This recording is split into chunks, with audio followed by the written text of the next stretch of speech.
कक्षा 12वीं कॉमर्स व्यवसाय अध्ययन का अध्याय 7 निर्देशक चैप्टर चल रहा था, जिसका आज 4th क्लास है।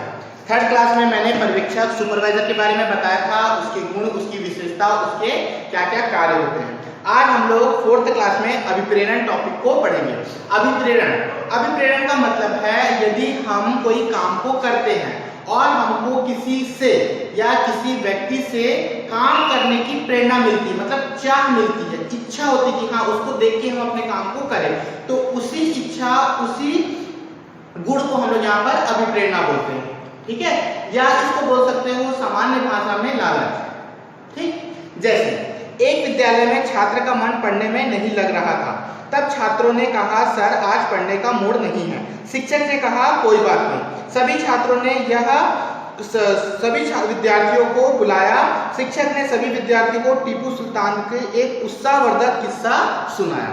ठीक, विद्यार्थियों एक सुर में कहा सर अब मूड फ्रेश हो गया, कृपया बताइए कि अभिप्रेरण क्या है। अर्थात किसी को सुनकर, किसी के बारे में जानकर, उसकी कार्यों के, उसकी विशेषता के, उसके गुणों से हमको उसके प्रति या उससे कोई शिक्षा मिलती है, काम के प्रति लगन मिलती है, उसको हम लोग बोलते हैं अभिप्रेरणा। ठीक, आगे पढ़ रहा हूं, सुनना।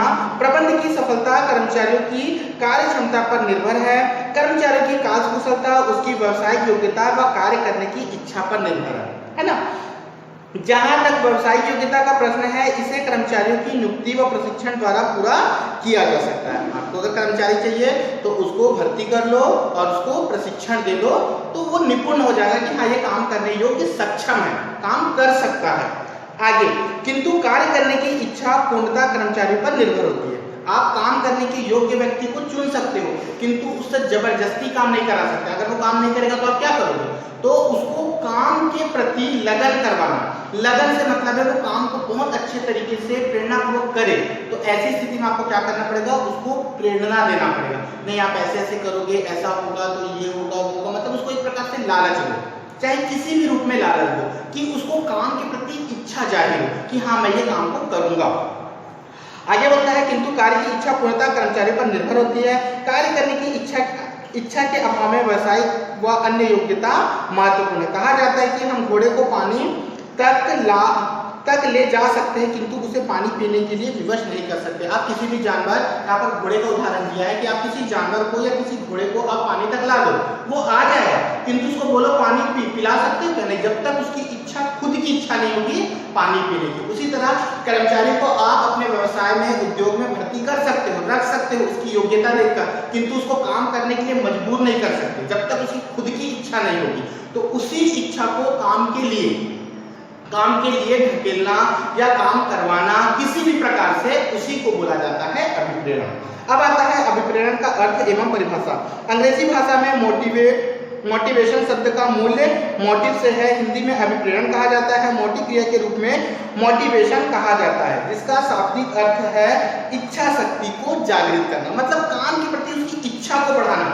अब वो इच्छा आपका कोई भी रूप में हो सकता है, एक प्रकार से लालच हो सकता है, या उसका स्वयं का ही बन। अब वो स्वयं से कर रहा हो तो भी ठीक, अगर नहीं कर रहा तो उसको लालच देके करवाओ। अर्थात उसकी इच्छा को जागृत करना कि वो उस काम को कैसे ना कैसे तरीके से, अच्छे तरीके से कर सके, चाहे लालच के रूप में हो, चाहे किसी भी रूप में हो। आगे बोलता है इस प्रकार मोटिवेशन अभिप्रेरण से तात्पर्य इच्छा शक्ति को जागृत करना या कार्य की ओर आकर्षित करना या धकेलना है। आगे बोलता है इच्छा शक्ति को निरंतर जागृत करने की क्रियाएं अभिप्रेरण कहती है। अन्य शब्दों में लक्ष्य प्राप्त करने के लिए किए गए सभी प्रयत्नों को अभिप्रेरण कहा जाता है। अर्थात व्यवसाय जगत में व्यवसाय का लक्ष्य क्या होता है? ज्यादा से ज्यादा लाभ कमाना। तो कोई भी उद्योग, कोई भी व्यवसाय होगा, वो चाहेगा कि मेरा व्यवसाय बहुत अच्छे तरीके से फले फूले, ज्यादा से ज्यादा लाभ हो। तो ज्यादा लाभ कमाने के लिए कर्मचारियों का सही तरीके से काम करना, और कर्मचारी अगर सही तरीके से काम करेंगे तभी तो आपके व्यवसाय में लाभ होगा। तो कर्मचारी सही तरीके से काम करते रहे, इसके लिए आपको क्या क्या प्रयास करना पड़ेगा। तो वही प्रयास को यहाँ पर क्या कहा गया है? मोटिवेशन अभिप्रेरण। अभिप्रेरण की परिभाषा है, एक दो परिभाषा पढ़ रहा हूँ, सुनेंगे। जैसे डेल एस बीच के अनुसार अभिप्रेरण को एक लक्ष्य या परिपुष्ट प्राप्त करने की शक्ति, विस्तृत की इच्छा के रूप में परिभाषित किया जा सकता है।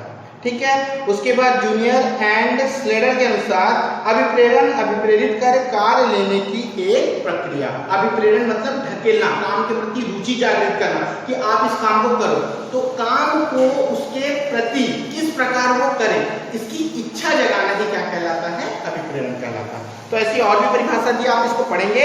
मैं एक अच्छी परिभाषा पढ़ रहा हूँ, 7वां सरल एवं उपयुक्त परिभाषा में बोलता है अभिप्रेरण एक मनोवैज्ञानिक उत्तेजना। मनोवैज्ञानिक मतलब दिमाग से सोची हुई एक ऐसी शक्ति है जिसको अधिकतम कार्य करने हेतु मनुष्य को प्रेरित किया जाता है। मतलब काम करने के लिए ज्यादा से ज्यादा वो काम करे, ऐसी क्या काम करो, ऐसी कौन सी इच्छा जाहिर करो कि वो ज्यादा से ज्यादा काम करे, हेतु प्रेरित करे, इसकी अधिकतम संतुष्टि प्राप्त की जाए। एक उदाहरण दे रहा हूं, जैसे आपके घर में मम्मी पापा जैसे पैसा देते होंगे या कोई भी आपको बोलता होगा कि जाइए काम कर लो, तो हम लोग काम तो करते किंतु निराश मन से, है ना, कि काम हो जाए, चलो करके आ गए। अब वो काम सही तरीके से हो रहा है कि नहीं हो रहा उसकी हम गारंटी नहीं ले सकते। हम तो गए थे कर रहे हैं, नहीं हुआ तो हम क्या करें, ये हमारा उत्तर होता है। अगर वो काम खराब हो जाए तो हम यही उत्तर देते हैं कि गए तो थे, वो काम नहीं हुआ तो क्या कर सकते। किंतु अगर वही मम्मी पापा बोलते कि जब बोला काम करके आना, आएगा ना काम करके तो मैं तेरे को इतना पैसा दूंगा या यहाँ घुमाने ले जाऊंगा, ये तेरा काम कर दूंगा, तो देखना आप उस काम को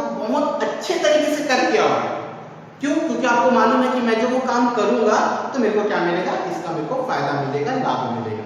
इसी तरीके से कर्मचारियों को भी प्रेरणा, काम के प्रति रुचि जागृत करना, उसके लिए उनको एक प्रकार से लालच दिया जाता है। वो चाहे किसी भी तरीके से हो, चाहे वो पैसे के रूप में हो सकता है या किसी इच्छा के रूप में, पर वो होता है, तो उसी को ही अभिप्रेरण बोला जाता है। अब आता है अभिप्रेरण की विशेषता प्रकृति, जिसको बोलते हैं, सबसे पहला पॉइंट होता है अभिप्रेरणा मनोवैज्ञानिक है। मनोवैज्ञानिक मतलब दिमाग का खेल। बोलता है, सुनो, प्रसिद्ध मैक फैंडले ने कहा है कि अभिप्रेरण की धारणा मुख्यतः मनोवैज्ञानिक है, जिसके द्वारा मनुष्य की मस्तिष्क के कार्य के प्रति नई धारणा उत्पन्न होती है। दिमाग का, क्योंकि जब तक आपका दिमाग काम नहीं करेगा तो आपका शरीर का अंग कोई भी काम नहीं करेगा, क्योंकि हमारा दिमाग ही जो चीज के लिए इंडिकेट करता है, जो चीज के लिए संकेतित करता है कि हाँ, मैं जैसे हाथ को बोलूंगा उठा, तब तो मेरा दिमाग बोलेगा ना, दिमाग बोलता हाथ उठा तब हम हाथ उठाते हैं, काम करने बोलता काम करते हैं, चलने बोलता चलते हैं। अगर दिमाग शांत है तो हम कोई काम नहीं करते, चुपचाप पड़े रहते हैं। अर्थात हमारी जो प्रेरणा शक्ति होती है वो पूरा का पूरा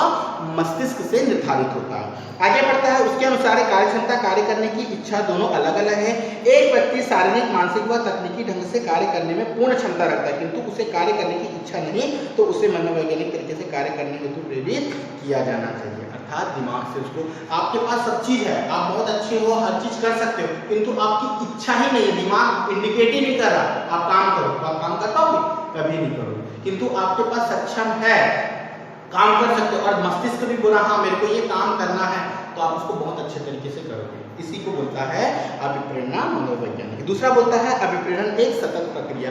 सतत मतलब होता है कंटिन्यू चलने वाली प्रक्रिया। जैसे हम लोग कहीं काम करते हैं, हमको मालूम है साल के महीना, जैसे एक महीना काम करते हैं तो एक महीना हम लोग काम करेंगे तो हमको मालूम है सैलरी मिलेगा, पैसा मिलेगा, तभी तो हम काम कर रहे हैं, काम कर रहे हैं। अब बताओ अगले महीना का पेमेंट या सैलरी नहीं मिलेगी तो आप काम करोगे क्या?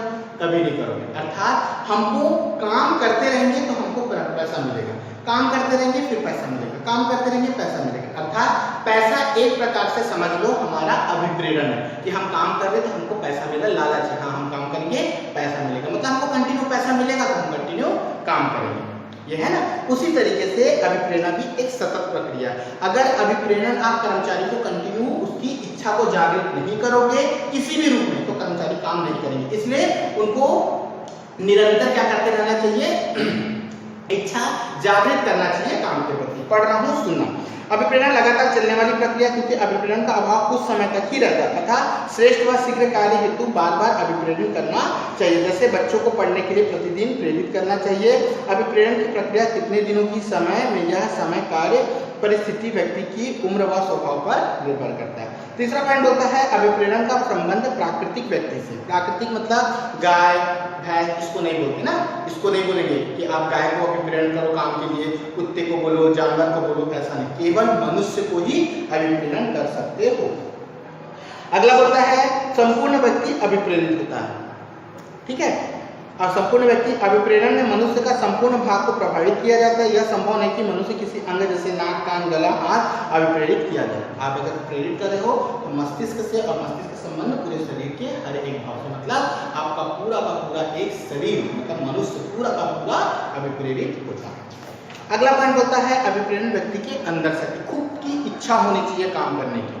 अगर जब तक इच्छा नहीं होगी आप काम नहीं कर पाओगे, मतलब अंदर से, दिमाग से होनी चाहिए। अगला अभिप्रेरण के अनेक स्रोत है। अभिप्रेरण के अनेक स्रोत, जैसे मैं भी बताया, आप काम करोगे पैसा मिलेगा, तो एक तो पैसा वाला, दूसरा मम्मी लोग बोलेंगे बेटा तू ये काम करके मैं तेरे को यहाँ घुमाने ले जाऊंगा, तो ये पैसा नहीं दिए किंतु फिर भी आपको अभिप्रेरण करे, मतलब मैं घुमाने ले जाऊंगी तो आप फट से जाके काम कर लो। तो बहुत सारे स्रोत है। इसको व्यवसायिक जगत में दो भागों में बांटा गया। एक होता है मौद्रिक अभिप्रेरण, जिसको मुद्रा पैसा देकर अभिप्रेरित किया जाए, या अमौद्रिक अभिप्रेरण, पैसा को छोड़कर अन्य तरीके से अभिप्रेरित किया जाए। इसके बारे में हम लोग आगे पढ़ेंगे। अगला बोलता है अभिप्रेरण गतिशील है। अभिप्रेरण मानवीय संतुष्टि का परिणाम है। आपको संतुष्टि मिलती है तभी तो आप काम करते हो। जैसे आपको बोला जाए पैसा देंगे काम करके, तो आपको संतुष्टि है ना, हाँ मैंने काम किया मुझे पैसा मिला, संतुष्टि मिलती है, उसी को बोला गया है अभिप्रेरण मानवीय संतुष्टि का परिणाम है। उसके बाद आता है अभिप्रेरण की आवश्यकता या महत्व। सबसे पहला पॉइंट है मानवीय संबंधों का विकास। किसी भी उपक्रम की सफलता इस बात पर बहुत कुछ निर्भर करती है कि उस उपक्रम के कर्मचारियों की आपसी संबंध व कर्मचारी की योग्यता, नियुक्त के संबंध कैसा है। अर्थात किसी भी कर्मचारी का अगर उसके मालिक या नियोक्ता से संबंध अच्छा होगा तो देखना उसको ऑटोमेटिक काम के प्रति रुझान होगा। अरे मेरा मालिक बहुत अच्छा है, चलो उसका काम अच्छे तरीके से करेंगे, हम अच्छे तरीके से काम करेंगे तो हमारा मालिक भी खुश होगा और हमको इनाम देगा, चाहे वेतन के रूप में दे, पेमेंट कमीशन के रूप में दे, चाहे बोनस के रूप में दे। किंतु अगर नियोक्ता और कर्मचारी का संबंध खराब होगा, अरे छोड़ना जान दे, अपना अपना काम करते जान दे, उसको लाभ उठाने हो, तो ये ऐसी स्थिति नहीं आनी चाहिए। अर्थात किसी भी व्यवसाय में उसके नियोक्ता अर्थात कर्मचारी और उसके मालिक का संबंध अच्छा होना चाहिए। दूसरा, लक्ष्यों को प्राप्ति समय पर। अभिप्रेरण के माध्यम से आप लक्ष्य को समय पर प्राप्त कर सकते हो। जैसे 10 कर्मचारी हैं, अगर उनको प्रेरित करते जाओ, उनको लालच देते जाओ, कहाँ काम करो आपको ऐसा ऐसा होगा, काम करो ऐसा ऐसा, तो देखना वो समय पर काम को पूरा करेंगे। समय को काम को पूरा करेंगे तो समय पर आपको लाभ भी होगा। अर्थात अभिप्रेरण के माध्यम से आप ज्यादा से ज्यादा या समय पर लाभ को प्राप्त कर सकते हो। तीसरा पॉइंट होता है, अगला पॉइंट होता है उत्पादन में वृद्धि। अगर कर्मचारी अभिप्रेरित सही तरीके से काम करेंगे तो आपका उत्पादन भी क्या होगा, अच्छा होगा। अगला बोलता है श्रेष्ठ संगठन के लिए। जहां पर कर्मचारी अच्छे होंगे वहां पर कर्मचारियों का समूह संगठन श्रेष्ठ होगा, और जहां पर संगठन श्रेष्ठ होता है वहां का उपक्रम फलता और फूलता, क्योंकि श्रेष्ठ संगठन से ही व्यवसाय का निर्माण होता है, व्यवसाय चलता है, व्यवसाय को लाभ होता है। अगला बोलता है श्रम अनुपस्थिति में कमी। वर्तमान परिस्थितियों में श्रम अनुपस्थिति व श्रम परिवर्तन बहुत ही समस्या है। यह परिवर्तन में जहां बार बार भर्ती की समस्या उत्पन्न होती है, नए कर्मचारियों को कार्य की पद्धति का ज्ञान देने में समय धन का अपव्यय होता है। श्रम अनुपस्थिति का मुख्य कारण निरस्ता है, अतः कार्य में लगन व उत्साह में परिवर्तन के लिए अभिप्रेरण का विशेष योगदान है। अनेक उपक्रम में अभिप्रेरण श्रम अनुपस्थिति की काफी सुधार होती है। अगला होता है कार्य के प्रति रुचि। उसके बाद कर्मचारी की आवश्यकताओं की संतुष्टि, कर्मचारी की क्षमता का पूर्ण उपयोग। ठीक है, आप कर्मचारी हो, कर्मचारी की क्षमता, अगर उसकी कार्य करने की क्षमता बहुत अच्छी है, आपको मालूम है ये बहुत अच्छे तरीके से काम करता है, तो आप उसको क्या कर सकते हो, समय समय पर मोटिवेट करो और उससे उस काम का लाभ उठाओ। ठीक, तो ये तो था लाभ। उसके बाद आता है प्रेरणा के प्रकार। प्रेरणा के प्रकार में मैंने दो बताया, एक होता है मौद्रिक अभिप्रेरण, अमौद्रिक अभिप्रेरण, और एक होता है धनात्मक और ऋणात्मक। मौद्रिक अभिप्रेरण मैं सिर्फ टॉपिक समझा रहा हूं, आप इसको रीड करेंगे क्योंकि इजीली है। मौद्रिक अभिप्रेरण अर्थात ऐसा प्रेरण कि कर्मचारी को काम करने की इच्छा धन से हो, उसको लालच दो कि आप काम अच्छे से करोगे तो हम आपको पैसा देंगे, चाहे वो वेतन के रूप में हो, कमीशन के रूप में हो, बोनस के रूप में हो। उसको काम के प्रति लालच दो कि हम आपको पैसा देंगे, आप काम बहुत अच्छे तरीके से करो, देखना वो कर्मचारी बहुत अच्छे से। अर्थात काम के प्रति यदि पैसे से उसको लालच देके उसकी इच्छा जागृत कर रहे हैं पैसा देकर, तो उसको बोला जाएगा मौद्रिक अभिप्रेरण। काम के प्रति प्रेरणा जागृत किए, किंतु किस रूप में? मुद्रा के रूप में, पैसा के रूप में, तो उसको मौद्रिक अभिप्रेरण बोला जाता है। ठीक, इसका उदाहरण है वेतन व मजदूरी, वेतन मजदूरी देकर दो, भत्ता देकर दो, अलाउंस जिसको बोला जाता है, बोनस देकर दो, दीर्घकालीन लाभ दो, आपको हमेशा हर महीने पैसा देते जाएंगे, जो भी आप काम करोगे उसका 10% आपको कमीशन के रूप में मिलेगा, जितना भी काम करोगे उसका 10% आपको कमीशन मिलेगा। तो ये भी एक प्रकार का लालच हुआ, मतलब दीर्घकालीन लाभ, पेंशन के रूप में, अनुलाभ के रूप में, है ना, भविष्य निधि के रूप में, और अवकाश, आप काम करोगे तो हम आपका कुछ पैसा रखेंगे और आपको लास्ट में पैसा बहुत सारा देंगे, मतलब पैसा के रूप में आप उसको जितना लालच दे दो और उससे काम करा लो। तो ऐसे अभिप्रेरण को मौद्रिक अभिप्रेरण बोला जाता है। दूसरा है अमौद्रिक अभिप्रेरण। अमौद्रिक अभिप्रेरण मतलब पैसा को छोड़ दो, पैसा को अलग कर दो, उसके बाद भी कर्मचारी अगर काम करने के लिए जागृत होते, काम करने के प्रति रुचि दिखाते, पैसा नहीं दे रहे लेकिन फिर भी कर्मचारी को अभिप्रेरण दे रहे, तो ऐसे अभिप्रेरण को अमौद्रिक अभिप्रेरण कहता है। अमौद्रिक का उदाहरण मैं बता रहा हूँ, जैसे बोला कर्मचारी को कि आप काम अच्छे से करो, आपका हम तरक्की कर देंगे, मतलब प्रमोशन कर देंगे। प्रमोशन करने के लिए कर्मचारी बहुत अच्छे से काम करेगा। आप उसको बोलो कि आप काम बहुत अच्छे तरीके से करो, हम आपको घुमाने लेके जाएंगे। देखना, हमारे यहाँ जो बहुत बहुत बड़ी बड़ी कंपनियां होती है, वहां पर उनको साल में एक बार कहीं पर घुमाने के लिए भेजा जाता है, 2 दिन 3 दिन के लिए, क्योंकि वो फ्रेश माइंड हो जाए, बाहर जाए तो फ्रेश हो जाए और फिर आने के बाद काम को अच्छे तरीके से करे। अर्थात पैसा को छोड़कर किसी अन्य तरीके से आप यदि कर्मचारियों को अभिप्रेरित कर रहे हो तो वो अमौद्रिक अभिप्रेरण कहा जाएगा। अमौद्रिक अभिप्रेरण का उदाहरण मैं बता रहा हूँ, जैसे नौकरी की सुरक्षा, आप काम अच्छे से करोगे ना तो आपको परमानेंट कर देंगे, आपको नौकरी से नहीं निकालेंगे, उसको नौकरी की सुरक्षा दो, वो काम बहुत अच्छे तरीके से करेगा। दूसरा पदोन्नति मतलब प्रमोशन दो। तीसरा पुरस्कार दो, यदि वो काम करता है तो सबके सामने बुलाकर इस व्यक्ति ने बहुत अच्छा काम किया, इसको ये पुरस्कार मिलता है। दंड दो, ये खराब काम किया उसको बताओ, तो पुरस्कार या दंड के माध्यम से भी अभिप्रेरण कर सकते हो। प्रतिष्ठा, उसको क्या करो, सम्मान करो, उसका सम्मान करवाओ, है ना।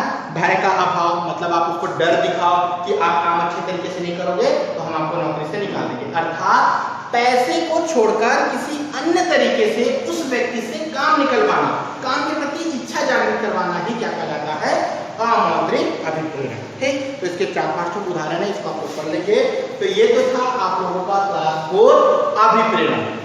नेक्स्ट क्लास में मैं ऋणात्मक और धनात्मक अभिप्रेरण के बारे में बताऊंगा। चलो इसको भी मैं बता देता हूँ, ऋणात्मक और धनात्मक अभिप्रेरण।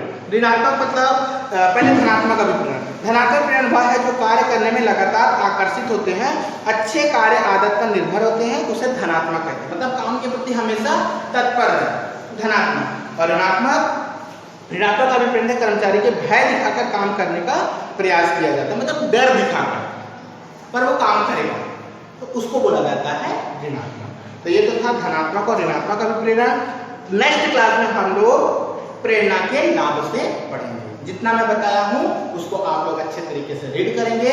नेक्स्ट क्लास में 5वां क्लास में हम लोग अभिप्रेरण के लाभ से पढ़ेंगे। क्लियर है?